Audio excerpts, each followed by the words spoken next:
E a primeira pergunta é do Vitor. Salve, Supernovas. Queria saber qual é a opinião de vocês sobre a luta do Luffy versus Kizaru. Não acharam meio forçado o Luffy só conseguir lutar com o Almirante na sua forma mais forte, o Gear 5? Em Wano, vimos que o Luffy base estava batendo de frente com o Kaido híbrido. E detalhe que o Kizaru não estava a sério e não usou o despertar também. Cara, como a gente falou em outros vídeos do canal, principalmente nas nossas análises de capítulos, não nos parece que o Luffy está lutando a sério mesmo em sua forma mais forte. É como se agora ele tivesse descoberto a forma Gear 5 e ele usa isso basicamente pra tudo, mas sem necessariamente demonstrar que ele está lutando forte ou que ele está dando o seu máximo na luta. Por exemplo, o Luffy ativou o Gear 5 até mesmo pra lutar com Lucy, que não venceria o Luffy nem se ele usasse o Gear Second, provavelmente do jeito que o Luffy tá hoje. Então o Gear 5 do Luffy é sim sua forma mais forte, mas não necessariamente significa que o Luffy está dando o seu máximo na luta. Nessa luta contra o Kizaru, provavelmente nem o Almirante está dando tudo de si, então essa luta não é parâmetro pra absolutamente nada. Assim como no arco de Egghead todo, nós ainda não tivemos uma luta realmente a sério, o que pode acontecer agora com a presença do Gorosei na ilha. Dito isso, não dá pra saber em que nível o Luffy está em relação ao Kizaru, a não ser que eles tenham realmente uma luta de verdade até o fim do arco, o que eu acho difícil, porque provavelmente com tudo que o Oda tá nos mostrando até agora nesse arco, o objetivo dele aqui não é mostrar lutas insanas, e sim revelar coisas sobre o século perdido e sobre o próprio poder do governo mundial na presença do Gorosei. Então até que a gente tenha uma luta, por exemplo, do Luffy contra o próprio Gorosei, vai ser difícil dizer qual que é o nível desse personagem e qual que é o nível que ele chega no Gear 5 com essa expansão de poder absurda que a fruta permite o Luffy chegar. Mas antes de mais nada, vocês estão no canal Supernovas, o canal favorito do Eiichiro Oda. Meu nome é Samuel e eu estou aqui com meu parceiro Leonardo. E aí, galera? E sejam bem-vindos a mais um Supernovas Respondem, aquele vídeo que a gente responde as perguntas que vocês nos mandaram lá no Instagram e na comunidade do canal. Galera, esse vídeo provavelmente vai ter uma segunda parte essa semana, porque vamos ter provavelmente muitas outras perguntas sobre o capítulo 1095 que vai ao ar essa semana, com a continuação da luta do Gorosei com os Mugiwaras. Então aguardem, porque provavelmente esse vídeo vai ter uma parte 2 e vocês podem nos mandar suas perguntas ainda naquele post no Instagram. Então se vocês ainda não seguem o Instagram do canal, @canal Supernovas, tá aí na descrição e vai estar nos comentários fixados. Então sem mais enrolação, vamos direto para a próxima pergunta.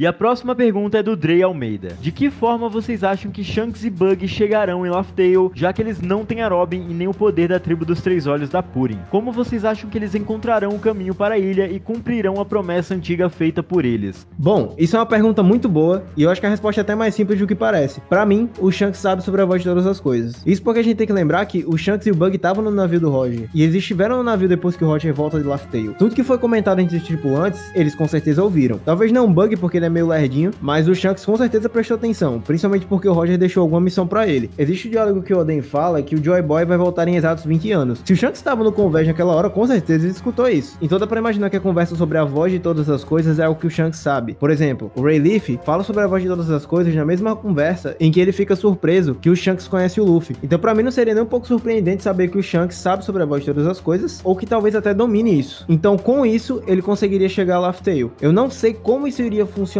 em relação aos mapas, porque precisa se inscrever as coordenadas para ir até lá, mas com certeza o Oda vai colocar esse risco pro Shanks. A não ser que aconteça a batalha tão sonhada que eu espero até hoje, que é Luffy versus Shanks e o Shanks pegue a Robin pra ele. Mas vamos ver o que o futuro vai dizer. E a próxima pergunta é do João. Salve, Supernovas! Vocês acham que vai ser apresentada alguma nova forma do Haki do Rei avançado? Acho pouco estranho a forma avançada do Haki do Rei seja praticamente a mesma coisa que o Haki do armamento. Será que esse estágio avançado do Haki do Rei envolve os poderes dos Gorosei e por isso eles parecem ser de um nível completamente diferente dos outros? Cara, eu concordo muito com a sua pergunta e eu achei muito interessante a colocação que você colocou no fim dela. Porque faz muito sentido realmente que o Haki do Rei ainda tenha outro nível. Até porque, aparentemente, isso ficou banalizado em One Piece. O Oda praticamente colocou todo mundo com o Haki do Rei e ficou meio, tá, não era uma coisa muito especial, em 1 a cada 1000 pessoas tinham o Haki do Rei. Todo mundo agora tem Haki do Rei. O Kid tem Haki do Rei, o Luffy tem Haki do Rei, o Zoro tem Haki do Rei. Daqui a pouco o Sop vai despertar também. Então eu acho que é muita gente com Haki do Rei por metro quadrado e o Oda vai ter que diferenciar isso dos verdadeiros usuários do Haki do Rei, ou aqueles que masterizaram de alguma forma essa habilidade. Por exemplo, a única pessoa que nós vimos exalando o Haki do Rei de tal forma que as pessoas começaram a desmaiar em sua volta até agora foi o Shanks. Ele provavelmente tem o ápice do Haki do Rei que uma pessoa normal possa chegar, mas agora no último capítulo nós vimos literalmente o Gorosei explodindo a cabeça de um marinheiro com patente baixa, simplesmente porque esse olhou pra ele. Então talvez isso seja o ápice real do Haki do Rei, onde as pessoas simplesmente ficam tão amedrontadas com a presença do usuário que eles simplesmente morrem e não tem o que fazer. E talvez realmente esse seja o diferencial dos Gorosei em relação a todos os outros. Até porque o Oda não faria 5 velhos dominando o mundo que fossem pouco poderosos ou simplesmente estivessem ali pra manter as aparências. Agora a gente viu que eles realmente têm um poder absurdo e diferente de tudo que a gente já viu, e pode ser sim que esse seja o nível mais alto do Haki do Rei. O que isso afeta o Luffy e os Mugiwaras? Provavelmente nada. Até porque todos os Mugiwaras têm a determinação que precisa pra encarar um Gorosei de frente ou um usuário de Haki do Rei avançado, sem que eles se amedrontem ao ponto de perder a consciência ou até morrer como o marinheiro fez. Então seria uma ótima saída do Oda pra esse recurso que ele mesmo colocou na obra e que talvez tenha saído um pouco do controle com todo mundo sendo portador do Haki do Rei. E a próxima pergunta é do Ramos. Salve Supernovas, um salve pra Campo Grande, Mato Grosso do Sul. Salve mano, tamo junto. Vocês acham que os poderes de Saturno se tratam de uma fruta ou de talvez algo primordial? Eu tive uns pensamentos sobre talvez no passado terem existido os desejos formando frutas, mas talvez os pesadelos formando os demônios e talvez isso ter provocado algum tipo de guerra no passado. Como vocês acham que será esse background na história? Cara, isso é uma ótima teoria, foi algo que a gente comentou também no vídeo passado a respeito do capítulo, e pra mim é bem isso. Inclusive eu vou mais além, eu acho que os demônios que são os Gorosei são a origem das frutas. Eles são os demônios primordiais e as frutas saíram a partir deles. Isso porque o reino antigo teria pego a tecnologia do fator de linhagem e replicado os poderes daqueles monstros, daqueles demônios, para outras coisas e outras formas. Os Lunarianos vieram da Lua. Esses demônios podem ter a mesma origem da Lua do lado escuro, que é outra teoria que a gente já trouxe aqui no canal e que eu vou reforçar em um próximo vídeo aqui. Então os humanos que viviam na Terra, que viram aquilo, pensaram, se eles têm esses poderes, a gente também consegue através da ciência. E foi aí que a ciência do reino antigo se destacou daquela maneira, e é aquilo que o Vegapunk até hoje tenta replicar. Foi com a descoberta do fator de linhagem que eles criaram as Akuma no Mi, baseadas nas habilidades daqueles seres que vieram de outros planetas. Eu sei que parece viagem, parece até que eu tô falando um roteiro de um jogo do Final Fantasy, mas ao que tudo indica vai ser bem isso, e eu acredito sim que eles têm essas características de serem os demônios primordiais e não terem comido uma fruta de yokai ou uma fruta de um demônio. Um detalhe interessante que reforça isso é que Sanji tem o fator de linhagem nele, e é isso que criou ele e os irmãos dele. O Oda falou pra gente prestar atenção nele em relação à ciência, e que os mistérios das Akuma no Mi estariam envolvidos com a sobrancelha do Sanji. E olha que interessante, na forma do Gorosei, as pernas dele pegam fogo e as costas dele também, assim como o Sanji faz com as pernas, e outras demais habilidades que esse Gorosei aparenta ter, como até o teleporte ou a velocidade dele. Então, cara, ao que tudo indica é isso, e vai ter um vídeo aqui no canal que vai falar ainda mais sobre, detalhando só essa teoria, falando sobre a origem das Akuma no Mi e dos Gorosei.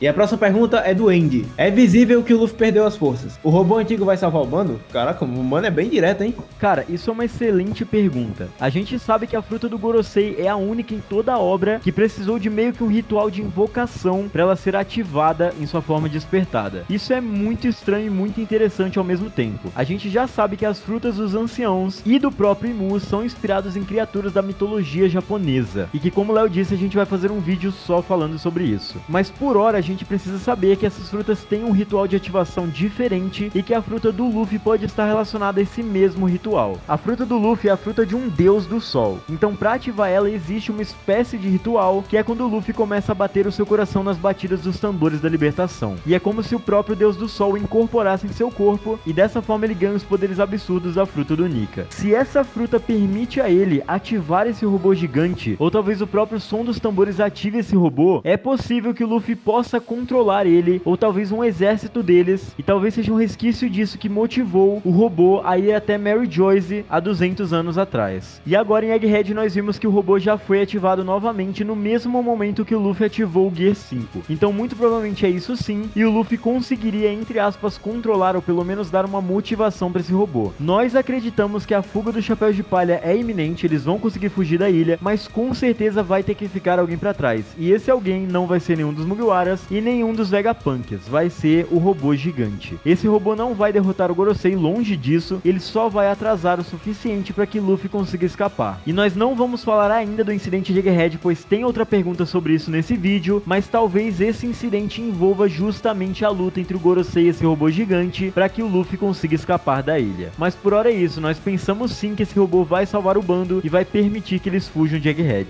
E ainda falando sobre esse incidente, o Bruno falou o seguinte: incidente de Egghead, pode ser o Barba Negra roubando a fruta do Gorosei? Cara, acho bem pouco provável, porque pra se chamar incidente tem que ser algo muito grande e que abale o mundo inteiro. Barba Negra conseguir a fruta de um Gorosei? Eu acho que não. Até porque a gente já teorizou aqui no canal que o Gorosei é um demônio original, por assim dizer. Ele não tem uma fruta de Akuma no Mi. Talvez a influência do Barba Negra cause realmente um grande incidente, assim como foi na Guerra dos Melhores, quando ele chega no final e pega o poder do Barba Branca. Na minha concepção, pra ser incidente, Egghead vai ser destruída, assim como aconteceu com Ohara, e alguma coisa vai acontecer com o Gorosei, seja sua derrota, ou seja o Barba Negra raptando ele. Porque o Gorosei ser raptado pelo Barba Negra cumpre o plano que ele queria fazer. Tudo bem que eles têm o Garp agora, que é um símbolo da marinha. Mas se o Barba Negra conseguisse raptar o Gorosei pra ter um país, isso seria um impacto mundial. Porque aquele cara representa um dos 5 homens que mandam no mundo inteiro, porque o mundo não conhece o Imo. Então eles acham que o governo máximo tá nas mãos do Gorosei. Isso seria um incidente sem tamanho. Imagina a notícia: Egghead é destruída, Vegapunk sofre uma tentativa de assassinato, o recente Yonkou Monkey de Luffy tá envolvido nisso e consegue vencer uma batalha contra a marinha, e o Vegapunk agora tá dentro do seu bando e o Barba Negra sequestra um Gorosei. Isso sim é um incidente. E é isso que eu imagino que vai acontecer. Seria esse realmente um incidente de chocar o mundo inteiro. E a próxima pergunta é do David. Salve Supernovas, qual a chance de ter um traidor entre os Gorosei? Sei que é muito cedo pra pensar nisso, mas gostaria muito de ver um deles se rebelando contra o Imo. Cara, a gente ainda vai estudar um pouco sobre essas mitologias japonesas que envolvem as frutas dos Gorosei, e vamos fazer um vídeo sobre isso, porque tem algumas histórias de background dessas mitologias que podem indicar algum tipo de traição ou algum movimento dos Gorosei no futuro, e que o Oda sempre gosta de colocar na obra aspectos da história real do nosso mundo em One Piece, em personagens que representam personagens mitológicos. Exemplo do Shanks, que a gente já falou várias vezes aqui no canal, e de muitos outros. Enfim, respondendo sua pergunta agora, se fosse pra apostar em uma traição entre os Gorosei, eu apostaria naquele que é o mais jovem entre eles, que provavelmente recebeu seu cargo mais recentemente. Porém, eu sinceramente não gostaria, e eu acredito que não vai ter uma traição dentre os Gorosei em relação ao Imu, porque todos os Gorosei têm uma mentalidade muito parecida com a do próprio Imu, que é destruir todos aqueles que se rebelarem contra o governo sem exceção. Então não faria sentido eles se rebelarem contra o seu chefe, já que eles pensam exatamente igual a ele. É como pensar agora numa traição entre os Mugiwaras, não faz o menor sentido, porque todos os Mugiwaras são extremamente leais ao Luffy e eles pensam da mesma forma que seu capitão e têm o mesmo objetivo final. Porém, a gente ainda vai analisar a fundo a história de cada uma das mitologias por trás das frutas dos Gorosei e a do próprio Imu, que inclusive tem uma relação absurda com o primeiro capítulo de One Piece. A gente vai falar tudo num próximo vídeo do canal sobre isso, então aguardem. E a próxima pergunta é do Arthur. Salve Supernovas! Antes da pergunta quero dizer que gosto muito de seus vídeos. Sempre quando tô jogando, fazendo trabalhos relacionados a curso ou trabalhos domésticos, sempre coloco um vídeo de vocês pra ouvir e descontrair. Não sei quantas vezes já vi aquele vídeo sobre One Piece ser um salão dourado e o meu favorito. Cara, muito obrigado, a gente fica muito feliz ao ler isso e nós gostamos muito que nossos vídeos sejam assistidos por vocês várias vezes, porque são teorias que a gente fez com muito carinho pela obra. Então mais uma vez, muito obrigado pelo apoio. Dito isso, continuando aqui, o arco de Elbaf será ligado com o arco de Amazon Lily. Vocês acham que a Boa Hancock vai se reencontrar com Luffy e teremos uma dinâmica dela com a tripulação? Ou será que vai vir mais uma doida varrida que vai se apaixonar pela porta que é o Luffy? Quero saber o que vocês acham que será a semelhança entre Elbaf e Amazon Lily. Ah, e se possível, reencontro de Luffy e Hancock. Não estou falando no sentido romântico, tô nem aí pra isso. Cara, e nós também não estamos. Cara, esse vídeo dessa teoria sobre os arcos se ligarem é a única teoria que eu fiz nesse canal que eu aposto 100% todas as minhas fichas e eu sei que ela vai acontecer, porque ela não ironicamente tá acontecendo. O primeiro vídeo que eu toco nesse assunto, estávamos ainda começando as batalhas no telhado de Onigashima. A gente nem sonhava com Egghead ainda ou com a aparição do Vegapunk. E é nesse vídeo que eu falo que Sabaldi teria alguma relação parecida no Novo Mundo. E o que acontece? Chegamos em Egghead, que é praticamente como um arquipélago, uma pequena ilha. Temos envolvimentos com Vegapunk, Kuma, Kizaru, Sentomaru e Bonnie, que são os personagens que têm foco principal na ilha de Sabaldi. Então, cara, eu aposto 100% que vai ser isso. Assim que eles saírem de Egghead, eles vão pra Elbaf, tanto que vários outros vídeos saíram falando disso, e em um dos capítulos recentes, eles comentam que o lugar que eles vão fugir é pra ilha de Elbaf. Então, cara, eu não tenho como não apostar nessa minha teoria. E sobre o encontro do Luffy e da Hancock, cara, acho que nem precisa. Eu não gosto muito da ideia do Luffy com um par romântico. Eu sei que em algum momento vai acontecer quando ele estiver bem mais adulto, que é pra ele ter um filho, porque eu não sei porque os atores de Shonen gostam tanto disso. Mas em algum momento pode acontecer pra ele ter um filho, mas, cara, com a Hancock, acho que não. Não acho que é um personagem que combina com o Luffy e não vejo ele se apaixonando por ela de jeito nenhum. Mas Mas de qualquer maneira, eu espero que tenha sim uma ligação entre as duas ilhas. Principalmente porque a Ilha das Mulheres tem toda a temática de serpente. E a primeira vez que uma tal serpente vermelha gigante que circunda o mundo é citada é por Dory e Brog, que são dois gigantes. Então, cara, só deixa o Oda cozinhar que vai ver. E é com essa pergunta que a gente encerra esse vídeo, galera. Espero que vocês tenham gostado. Se vocês gostaram, não se esqueçam de deixar o like e comentar aí embaixo o que vocês acharam. E se inscrever no canal caso ainda não sejam inscritos. Além disso, chequem os links na descrição das nossas redes sociais, o Discord, o Instagram e a plataforma de lives do canal. E fiquem atentos que essa semana vai ter análise do capítulo 1095 e mais vídeos de teorias pra vocês. E é isso, galera. Valeu! Valeu!